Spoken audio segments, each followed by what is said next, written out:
तो सबसे पहले बात करते हैं कि इसका लोकेशन, ये देखिए इसका लोकेशन है रांची का। अब बात करते हैं रांची से रिलेटेड इन्फॉर्मेशन और इससे रिलेटेड हम MCQs भी करने वाले हैं, तो काफ़ी ज़बरदस्त सेशन रहने वाला है। अगर आप नए हैं चैनल पर तो एक बार सब्सक्राइब कर लीजिएगा। तो देखिए सबसे पहले हम बात करते हैं रांची ज़िला के बारे में। तो जलप्रपातों का शहर कहा जाता है। इसके अलावा झारखंड का शिमला भी रांची को कहा जाता है। और रांची की बात करते हैं तो रांची ज़िला कब बना था, यानी कि इसकी स्थापना कब हुई थी, तो याद रखिएगा 1899 में रांची ज़िला बना था। इसके अलावा बात करते हैं तो रांची ज़िला किस प्रमंडल के अंतर्गत आता है, तो याद रखिएगा ये दक्षिणी छोटा नागपुर के अंतर्गत आता है। और टोटल कितने ज़िले आते हैं, तो टोटल 5 ज़िले आते हैं दक्षिणी छोटा नागपुर के अंतर्गत। ये 5 ज़िले कौन कौन से हैं, तो सबसे पहले तो खुद रांची है, उसके बाद खूंटी है, सिमडेगा, लोहरदगा और गुमला, यानी कि टोटल 5 ज़िले आते हैं। बात करते हैं तो रांची ज़िले में टोटल अनुमंडल कितने हैं, तो याद रखिएगा टोटल 2 अनुमंडल हैं। ये 2 अनुमंडल कौन कौन से हैं, एक तो रांची सदर है, रांची सदर, और दूसरा है बुंडू, ये 2 अनुमंडल हैं। इसके अलावा और भी इन्फॉर्मेशन की बात करें तो इसकी जनसंख्या कितनी है, कई बार पूछ लिया गया है, तो याद रखिएगा 29,14,253, ठीक है। इसके अलावा अगर इसका हम क्षेत्रफल की बात करते हैं तो इसका क्षेत्रफल कितना होता है, 5,097 किलोमीटर स्क्वायर, ठीक है। इसके अलावा बात करते हैं तो रांची में सर्वाधिक ST पाया जाता है। ST की जनसंख्या सर्वाधिक कहाँ पर है, तो रांची में है। लेकिन वहीं पे अगर प्रतिशत के हिसाब से बात करते हैं तो सर्वाधिक कहाँ पर है, तो याद रखिएगा ये खूंटी जिला में है। अगर हम बात करते हैं रांची जिला में प्रखंडों की संख्या तो टोटल कितनी है, तो टोटल 18 है, ठीक है। वहीं पर अगर बात करते हैं विधानसभा क्षेत्रों की संख्या कितनी है, तो टोटल 7 है। कुछ अगर हम धार्मिक स्थान की बात करें तो आपको यहाँ पे देखने को मिलेगा जगन्नाथ मंदिर, सूर्य मंदिर, पहाड़ी मंदिर और अमरेश्वर धाम। इसके अलावा बात करते हैं कुछ और पर्यटन स्थल की, तो रॉक गार्डन रांची में है, दादा दादी पार्क, नक्षत्र वन, सिद्धू कानू पार्क, उसके बाद धुरवा डैम है, टैगोर पहाड़ी है, डोरंडा का मछली पार्क भी आपको रांची में देखने को मिलेगा। इसके अलावा भगवान बिरसा जैविक उद्यान भी कहाँ पर है, तो ये रांची में स्थित है। अगर रांची जिला में कुछ इंपॉर्टेंट स्टेडियम की बात करते हैं तो स्टेडियम कौन कौन सा है, JCA स्टेडियम है, उसके बाद जयपाल सिंह स्टेडियम है, एस्ट्रोटर्फ स्टेडियम, रेलवे स्टेडियम और शेख भिखारी स्टेडियम भी कहाँ पर है, तो ये रांची में है। इसके अलावा बिरसा मुंडा हवाई अड्डा भी कहाँ पर है, तो ये रांची में है, आप ये भी याद रख सकते हैं। अब यहाँ से देखते हैं कुछ इंपॉर्टेंट MCQs रांची जिला से संबंधित, ठीक है। उससे पहले आपसे एक छोटा सा रिक्वेस्ट होगा कि अगर आप चैनल पर नए हैं तो प्लीज़ चैनल को सब्सक्राइब कर लीजिएगा, और सेशन पसंद आ रहा है तो प्लीज़ लाइक ज़रूर कीजिएगा, ठीक है। अब चलिए शुरुआत करते हैं यहाँ से MCQs। और सबसे पहला क्वेश्चन है, रांची जिला निम्न में से किस प्रमंडल के अंतर्गत आता है। करेक्ट आंसर हो जाएगा ऑप्शन नंबर C, यानी कि दक्षिणी छोटा नागपुर के अंतर्गत। सो option number C is correct one. अगर हम ऑप्शन नंबर A की बात करते हैं उत्तरी छोटा नागपुर की, तो इसके अंतर्गत टोटल 7 ज़िले आते हैं। अब देखिए 7 ज़िले कौन कौन से हैं, देखिए सबसे पहले है चतरा, हजारीबाग, कोडरमा, रामगढ़, धनबाद, गिरिडीह और बोकारो, यानी कि टोटल 7 ज़िले आते हैं उत्तरी छोटा नागपुर के अंतर्गत। अगर हम ऑप्शन नंबर B की बात करते हैं, संथाल परगना की बात करते हैं, तो इसके अंतर्गत टोटल 6 ज़िले आते हैं। अब ये 6 ज़िले कौन कौन से हैं, तो सबसे पहले है जामताड़ा, फिर है देवघर, दुमका, उसके बाद पाकुड़ है, गोड्डा है और साहेबगंज है, यानी कि टोटल 6 ज़िले आते हैं संथाल परगना के अंतर्गत। अगर हम कोल्हान की बात करते हैं, यानी ऑप्शन नंबर D की बात करते हैं, तो कोल्हान के अंतर्गत टोटल 3 ज़िले आते हैं। अब 3 ज़िले कौन कौन से आते हैं, तो याद रखिएगा पश्चिमी सिंहभूम, पूर्वी सिंहभूम और सरायकेला खरसावां, यानी कि टोटल 3 ज़िले आते हैं कोल्हान प्रमंडल के अंतर्गत। अब आखिरी में बात करते हैं दक्षिणी छोटा नागपुर की, तो इसके अंतर्गत टोटल 5 ज़िले आते हैं। याद रखिएगा 5 ज़िले कौन कौन से हैं, तो एक तो खुद हो गया रांची, ठीक है, खूंटी, उसके बाद सिमडेगा, लोहरदगा और गुमला, यानी कि टोटल 5 ज़िले इसके अंतर्गत आते हैं, तो दक्षिणी छोटा नागपुर के अंतर्गत आते हैं। और यहाँ पे प्रश्न भी पूछा है कि रांची जिला निम्न में से किस प्रमंडल के अंतर्गत आता है, तो इसका आंसर क्या है, ऑप्शन नंबर C, यानी कि दक्षिणी छोटा नागपुर। अब नेक्स्ट बात करते हैं क्वेश्चन नंबर 2 की। रांची जिला की स्थापना किस वर्ष की गई थी, अभी तुरंत हमने बताया है। करेक्ट आंसर क्या हो जाएगा, ऑप्शन नंबर D, यानी कि 1899 में झारखंड जिला की स्थापना हुई है, ठीक है। नेक्स्ट बात करते हैं क्वेश्चन नंबर 3 की। रांची जिला का क्षेत्रफल कितना है, तो अभी तुरंत हमने डिस्कस किया था और शुरुआत में ही बताया था कितना है, 5097 kilometre square. So option number A is correct one. Next बात करते हैं क्वेश्चन नंबर 4 की। रांची जिला की कुल जनसंख्या कितनी है? तो अभी तुरंत हमने कुछ देर पहले ही बताया था। करेक्ट आंसर क्या हो जाएगा? ऑप्शन नंबर सी, यानी कि 29,14,253। So option number C is correct one. Next बात करते हैं क्वेश्चन नंबर 5 की। 2011 के जनगणना के अनुसार रांची जिला का जनसंख्या घनत्व कितना है? तो 5 का करेक्ट आंसर हो जाएगा गाइस ऑप्शन नंबर ए, यानी कि 572। सो option number A is correct one. Next बात करते हैं क्वेश्चन नंबर 6 की। 2011 के जनगणना के अनुसार रांची जिला का लिंगानुपात क्या है? तो करेक्ट आंसर क्या हो जाएगा? ऑप्शन नंबर सी हो जाएगा, यानी कि 949 इसका बिल्कुल सही आंसर है। अब नेक्स्ट बात करते हैं क्वेश्चन नंबर 7 की। 2011 के जनगणना के अनुसार रांची जिले की साक्षरता दर क्या है? करेक्ट आंसर हो जाएगा ऑप्शन नंबर ए, यानी कि 76.06%। Option number A is correct one. Next बात करते हैं क्वेश्चन नंबर 8 की। रांची जिला के अंतर्गत कुल कितने अनुमंडल हैं? तो इसका करेक्ट आंसर क्या हो जाएगा? ऑप्शन नंबर सी हो जाएगा, यानी कि 2 अनुमंडल हैं। हमने 2 अनुमंडल कौन सा बताया था? एक रांची सदर और दूसरा बुंडू, यानी कि टोटल कितने? 2 अनुमंडल है। So option number C is correct one. Next बात करते हैं क्वेश्चन नंबर 9 की। रांची जिला के अंतर्गत कुल कितने प्रखंड हैं? इसका करेक्ट आंसर हो जाएगा ऑप्शन नंबर बी, यानी कि टोटल 18 प्रखंड हैं। So option number B is correct one. अब नेक्स्ट बात करते हैं क्वेश्चन नंबर 10 की। रांची जिला के अंतर्गत कुल कितने विधानसभा क्षेत्र हैं? इसका करेक्ट आंसर हो जाएगा ऑप्शन नंबर सी, यानी कि टोटल 7 विधानसभा क्षेत्र हैं। अब ये 7 कौन कौन से हैं अगर हम बात करते हैं तो 7 आपको देखने को मिलेगा। तमाड़, सिल्ली, खिजरी, रांची, हटिया, कांके और मांडर, यानी कि टोटल 7 क्या हैं? विधानसभा क्षेत्र हैं। ठीक है, चलिए नेक्स्ट बात करते हैं क्वेश्चन नंबर 11 की। निम्न में से कौन सी नदी रांची जिले से होकर प्रवाहित होती है? तो 11 का करेक्ट आंसर हो जाएगा ऑप्शन नंबर डी, यानी कि उपरोक्त सभी। हरमू नदी, स्वर्णरेखा नदी और शंख नदी। सो option number D is correct one. Next बात करते हैं क्वेश्चन नंबर 12 की। इनमें से कौन सा उद्योग रांची जिले में स्थित है? करेक्ट आंसर हो जाएगा ऑप्शन नंबर ए और ऑप्शन नंबर बी दोनों, यानी ऑप्शन नंबर सी इसका बिल्कुल सही आंसर हो जाएगा। उपरोक्त दोनों, यानी कि HEC और गार्डन रिच दोनों कहाँ पर है? तो ये रांची जिले में स्थित है। So option number C is correct one. Next बात करते हैं क्वेश्चन नंबर 13 की। दशम जलप्रपात निम्न में से किस जिले में स्थित है? करेक्ट आंसर हो जाएगा ऑप्शन नंबर बी, यानी कि रांची में स्थित है। ठीक है, so option number B is correct one. Next बात करते हैं क्वेश्चन नंबर 14 की। निम्न में से कौन सा पर्यटन स्थल रांची जिले में स्थित है? तो करेक्ट आंसर क्या हो जाएगा? देखिए, हुंड्रू जलप्रपात भी रांची में है, टैगोर पहाड़ी भी है, रॉक गार्डन भी है, यानी ऑप्शन नंबर डी इसका बिल्कुल सही आंसर हो जाएगा, उपरोक्त सभी। नेक्स्ट बात करते हैं क्वेश्चन नंबर 15 की। इनमें से कौन सा धार्मिक स्थल रांची जिले में स्थित है? इसका करेक्ट आंसर हो जाएगा सूर्य मंदिर स्थित है, देवड़ी मंदिर स्थित है, जगन्नाथ मंदिर भी स्थित है, यानी ऑप्शन नंबर डी इसका बिल्कुल सही आंसर हो जाएगा, उपरोक्त सभी। सो option number D is correct one. Next बात करते हैं क्वेश्चन नंबर 16 की। रांची जिले के संबंध में निम्न में से कौन सा कथन असत्य है? असत्य कथन को बताना है। तो देखिए, सबसे पहले ऑप्शन की बात करते हैं तो ये राज्य में सर्वाधिक जनसंख्या वाला जिला है। हमने शुरू में ही बात किया था, ये तो बिल्कुल सही है। और जनसंख्या हमने कितना बताया था गाइस? 29,14,253 हमने बताया था। सो ऑप्शन नंबर ए तो बिल्कुल सही है। अगर ऑप्शन नंबर बी की हम बात करते हैं तो ये राज्य में सर्वाधिक साक्षरता दर वाला जिला है, ये भी बिल्कुल सही है। और कितना है? लगभग 76.06% है साक्षरता दर की अगर हम बात कर रहे हैं। अगर हम ऑप्शन नंबर सी की बात करते हैं तो ये राज्य में सर्वाधिक विधानसभा क्षेत्र वाला जिला है।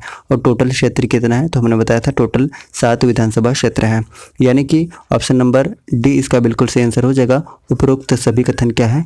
सत्य है। So option number D is correct one. Next बात करते हैं क्वेश्चन नंबर 17 की। रांची स्थित टैगोर हिल पर इनमें से किसकी समाधि निर्मित है? करेक्ट आंसर हो जाएगा ऑप्शन नंबर बी, यानी कि ज्योतिन्द्रनाथ टैगोर का। So option number B is correct one, option number B. Next बात करते हैं क्वेश्चन नंबर 18 की। टैगोर हिल के बारे में इनमें से कौन सा कथन सत्य नहीं है? पहले ऑप्शन की बात करते हैं तो इस पहाड़ी पर कैप्टन ओस्ले ने एक रेस्ट हाउस बनवाया था, ये बिल्कुल सही है।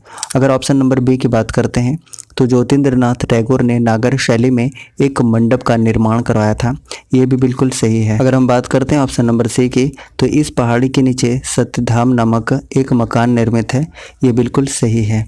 तो करेक्ट आंसर क्या हो जाएगा? ऑप्शन ए बी, सी तीनों सही है, यानी option number D is correct one. उपरोक्त सभी कथन सत्य हैं। अब 19 नंबर क्वेश्चन, जिसका आंसर आपको कमेंट बॉक्स में देना है। 19 नंबर क्वेश्चन है, विश्व का एकमात्र एंग्लो इंडियन गांव जो रांची जिले में स्थित है, उसका नाम क्या है, ये आपको बताना है। इसका करेक्ट आंसर आप कमेंट बॉक्स में दीजिए। एक छोटा सा रिक्वेस्ट होगा कि अगर आप चैनल पर नए हैं तो प्लीज़ चैनल को सब्सक्राइब कर लीजिएगा, ठीक है। देखिए, सबसे पहले हम लोकेशन की बात करते हैं तो ये रहा हज़ारीबाग के लोकेशन। और बात करते हैं कि किस प्रमंडल के अंतर्गत आता है हज़ारीबाग, तो याद रखिएगा ये उत्तरी छोटा नागपुर के अंतर्गत आता है। और उत्तरी छोटा नागपुर के अंतर्गत टोटल जिले कितने आते हैं, तो याद रखिएगा टोटल 7 जिले आते हैं। ये 7 जिले कौन कौन से हैं, देखिए चतरा, हज़ारीबाग, कोडरमा, गिरिडीह, धनबाद, बोकारो और रामगढ़, यानी कि टोटल 7 जिले आते हैं उत्तरी छोटा नागपुर के अंतर्गत। अब देखिए, हज़ारीबाग से रिलेटेड जितने भी इंफॉर्मेशन हो सकते हैं सारे के सारे हम एक साथ डिस्कस करते हैं। तो सबसे पहली बात ये कि हज़ारीबाग को क्या कहा जाता है, तो 1000 बागों का शहर कहा जाता है, ये आप जानते हैं। इसके अलावा हज़ारीबाग जिला कब बना था, यानी कि इसकी स्थापना कब हुई थी, तो याद रखिएगा 1833 में हज़ारीबाग जिला बना था। और पूछ लिया जाता है कि हज़ारीबाग का समुद्र तल से ऊंचाई कितनी है, तो याद रखिएगा 610 मीटर है, 610 मीटर। और अगर हम फीट में बात करते हैं तो 2000 फीट, 2000 फीट, ये भी आप याद रख सकते हैं। इसके अलावा बात करते हैं तो हज़ारीबाग में टोटल अनुमंडल कितने हैं, तो याद रखिएगा इसमें टोटल 2 अनुमंडल हैं। एक तो खुद हज़ारीबाग है और दूसरा बरही है, ठीक है। प्रखंड की बात करेंगे तो टोटल 16 प्रखंड हैं, टोटल 16 प्रखंड है। और विधानसभा क्षेत्र की अगर हम बात करते हैं तो टोटल कितना है, 5 है। और संसदीय लोकसभा क्षेत्र की हम बात करते हैं तो कितना है, टोटल 1 है। कुछ धार्मिक स्थान के बारे में हम बात करते हैं तो धार्मिक स्थान कौन कौन सा है, तो आपने नाम सुना होगा सूरज कुंड का, ठीक है। उसके बाद नरसिंह धाम का भी आपने नाम सुना होगा। ये सारे के सारे कहाँ पर हैं, ये हज़ारीबाग में है।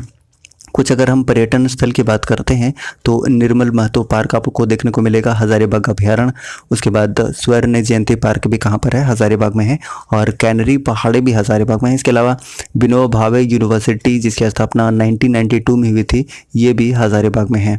मृदा शोध संस्थान कहाँ पर है, तो ये भी हज़ारीबाग में है। साथ ही साथ बात करते तो हज़ारीबाग में BSF का प्रशिक्षण केंद्र है।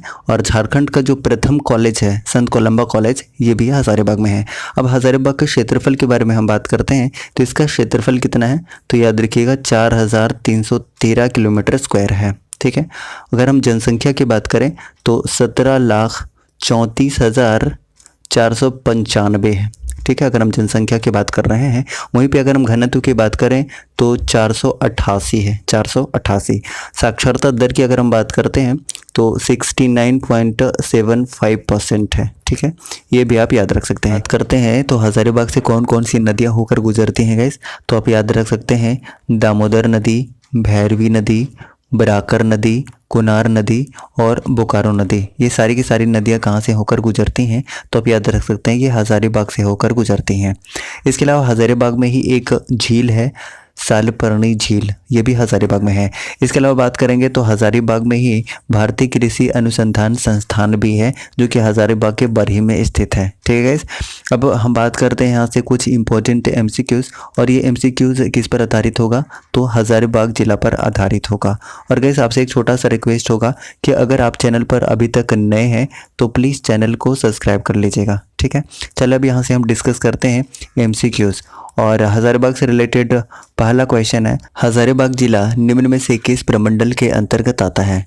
करेक्ट आंसर हो जाएगा इस ऑप्शन नंबर ए, यानी कि उत्तरी छोटा नागपुर के अंतर्गत आता है। और उत्तरी छोटा नागपुर के अंतर्गत कितने जिले आते हैं, तो हमने बताया था टोटल 7 जिले आते हैं। अब देखिए मैप में देख लेते हैं कि टोटल 7 जिले ये कौन कौन से हैं। तो देखिए हमने बताया भी था शुरुआत में ही, ये चतरा, हज़ारीबाग, कोडरमा, गिरिडीह, धनबाद, बोकारो और रामगढ़, यानी कि टोटल कितने ज़िले आते हैं, तो टोटल 7 ज़िले आते हैं अगर हम उत्तरी छोटा नागपुर की बात कर रहे हैं। अगर हम ऑप्शन नंबर बी की बात करते हैं संथाल परगना के, तो संथाल परगना के अंतर्गत टोटल कितने ज़िले आते हैं, तो याद रखिएगा इसके अंतर्गत टोटल 6 ज़िले आते हैं। अब मैप में देख लेते हैं कि ये 6 ज़िले कौन कौन से हैं। तो देखिए साहेबगंज, पाकुड़, गोड्डा, दुमका, देवघर और जामताड़ा, यानी कि टोटल 6 ज़िले आते हैं संथाल परगना के अंतर्गत, ठीक है। उसके बाद अगर हम ऑप्शन नंबर सी की बात करते हैं, यानी कि दक्षिणी छोटा नागपुर की, तो इसके अंतर्गत टोटल ज़िले कितने आते हैं, तो याद रखिएगा टोटल 5 ज़िले आते हैं। अब मैप में देखते हैं ये 5 ज़िले कौन कौन से हैं। रांची है, खूंटी, सिमडेगा, गुमला, यानी कि टोटल 5 ज़िले दक्षिणी छोटा नागपुर के अंतर्गत आते हैं। ठीक है, उसके बाद बात करते हैं ऑप्शन नंबर डी की, कोल्हान प्रमंडल की। तो कोल्हान प्रमंडल के अंतर्गत टोटल 3 ज़िले आते हैं। आप देख सकते हैं यहाँ पे सरायकेला है, पश्चिमी सिंहभूम और पूर्वी सिंहभूम, यानी कि टोटल 3 ज़िले कोल्हान के अंतर्गत आते हैं। वहीं पे अगर हम पलामू प्रमंडल की बात करते हैं तो इसके अंतर्गत भी 3 ज़िले आते हैं। ठीक है, 3 जिले आप याद रख सकते हैं, पलामू, गढ़वा और लातेहार, यानी कि टोटल 3 जिले पलामू प्रमंडल के अंतर्गत आते हैं। ठीक है, तो क्वेश्चन नंबर फर्स्ट का सही आंसर क्या था कि हजारीबाग निम्न में से किस प्रमंडल के अंतर्गत आता है? तो करेक्ट आंसर है ऑप्शन नंबर ए, यानी कि उत्तरी छोटा नागपुर के अंतर्गत। सो option number A is correct one. अब हम बात करते हैं क्वेश्चन नंबर 2 की। हजारीबाग जिले की स्थापना कब की गई थी? तो इसका करेक्ट आंसर सभी जानते हैं, ऑप्शन नंबर बी हो जाएगा, यानी कि 1833 में हजारीबाग जिला बना था।